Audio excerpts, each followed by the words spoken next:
കോഴിക്കോട് ബീച്ചിൽ ഇപ്പോൾ ഈ കച്ചവടം തുടങ്ങിയത് എത്രയായി? കച്ചവടം ഞാനിവിടെ വർക്ക് ചെയ്യാണ്.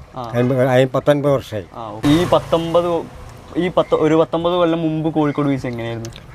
19 കൊല്ലം മുന്നേ കല്ലൊക്കെ ഇവിടെ റോഡ് നിറച്ചും വർക്കായിരുന്നു. കപ്പൽ വരികയായിരുന്നു. 5-8 കപ്പലുണ്ടായി വൈകുന്നേരം.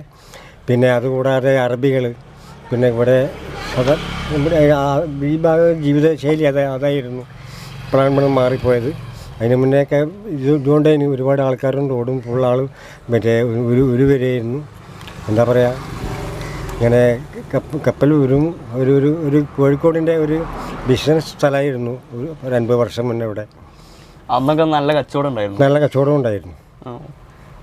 ഇതിൽ റെയിൽ ഉണ്ടായിരുന്നോ? മറ്റേ റെയിൽ എന്ന് പറയുകയാണെങ്കിൽ കുറച്ചങ്ങോട്ട് പോയിട്ടുണ്ടെങ്കിൽ ഇവിടുന്ന് തൊട്ട് പോയിട്ടുണ്ടെങ്കിൽ കടൽപ്പാലത്തിൻ്റെ ഇവിടെ നേരെ പാലുണ്ടായിരുന്നു. അതിനായിരുന്നു ഒരു സാധനം കൊണ്ടുവന്നിട്ട് ആ റെയിലിന് ഗോഡൗണിലേക്ക് സാധനം കൊണ്ടുപോകുക.